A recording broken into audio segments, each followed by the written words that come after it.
कोविड-19 महामारी से त्रस्त अर्थव्यवस्था के बीच आत्मनिर्भर भारत के सपने को साकार करने की ओर कदम बढ़ाते हुए कई कंपनियां अपने व्यावसायिक मॉडल को परिस्थिति के अनुकूल ढाल रही हैं। वे निर्माण, स्वास्थ्य सेवा, प्रौद्योगिकी और अन्य क्षेत्रों में कंपनियां अपने बिजनेस मॉडल को अपनाने और नए तरीके से पेश करने की दिशा में काम कर रही हैं। और इसी कड़ी में QA testing laboratories private limited ने प्रधानमंत्री मोदी के सपने के साथ कदम से कदम मिलाकर चलना शुरू कर दिया है। देखिए हमारी खास रिपोर्ट कि कोरोना काल में पीएम मोदी का आत्मनिर्भर मंत्र क्या है।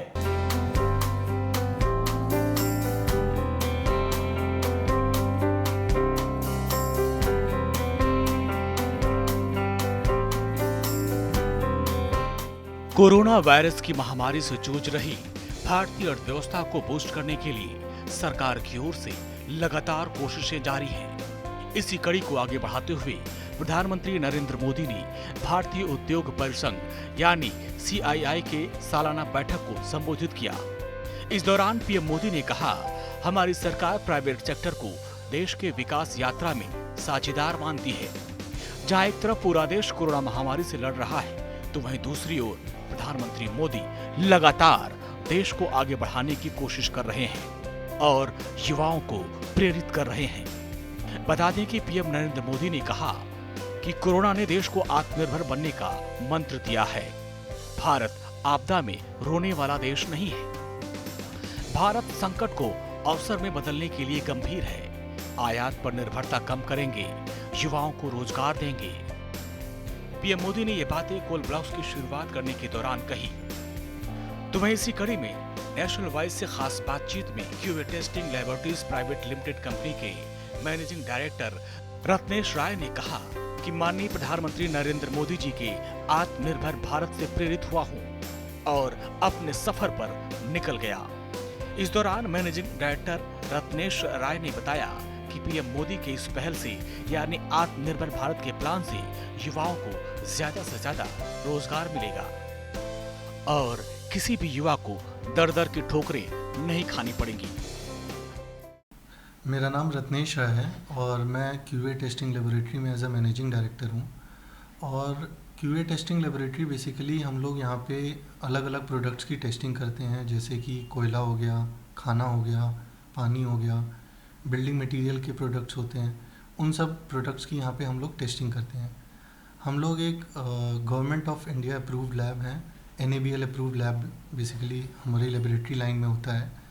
तो हम लोग अलग अलग प्रकार की टेस्टिंग करते हैं ताकि इनकी क्वालिटी को हम लोग इम्प्रूव कर सकें।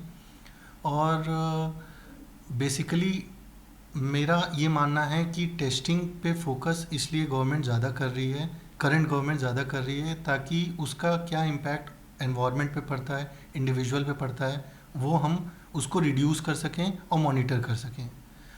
हमारे प्रधानमंत्री जी श्री नरेंद्र मोदी जी का एक सपना था कि देश को आत्मनिर्भर बनाएं। अब वो उन्हीं का सपना नहीं, अब हम सारे युवाओं का सपना हो गया है कि हम अपने देश को आत्मनिर्भर बनाएं।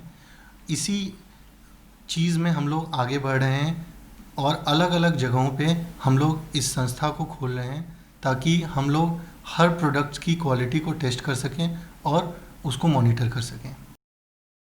बता दें कि QA testing laboratories private limited company QA परीक्षण प्रयोगशाला एक उत्पाद की गुणवत्ता पर उद्देश्य NRC डेटा प्रदान करने का ध्यान केंद्रित करती है। इस प्रयोगशाला में सभी प्रकार के प्रशिक्षण किए जाते हैं, जैसे पानी, कोयला, खाद्य इत्यादि। इसी पर नेशनल वॉइस ने QA टेस्टिंग लैबोरेटरीज कंपनी के टेक्निकल मैनेजर डॉक्टर दिव्य ज्योति से भी बातचीत की। एक्चुअली हम एक NABL एक्रेडिटेड लैब हैं और हम कोल की टेस्टिंग करते हैं। हमारे सैंपल होते हैं कोल इंडिया लिमिटेड की। और जैसे आपने सुना था, जब हमारा कोरोना स्टार्ट हुआ और सब तरफ लॉकडाउन हो गया था, उस लॉकडाउन की वजह से शॉर्टेज हुई थी कोयले की हर तरफ, और उसके कारण जो था पावर प्रोडक्शन, जो NTPC हैं, बड़े हाउसेस NTPC है, NHPCs हैं, इन सबको कोयले की कमी हो गई थी।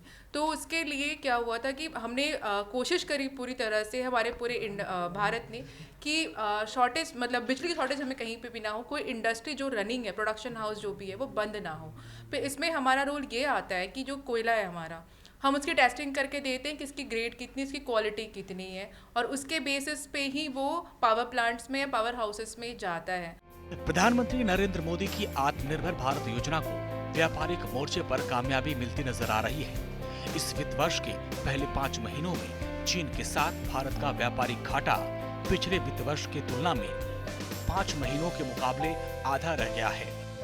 चीन के साथ व्यापारिक घाटा आधा होने के पीछे चीन में भारत के निर्यात में बढ़ोतरी और भारत में चीनी सामानों के आयात में बड़ी गिरावट अहम है।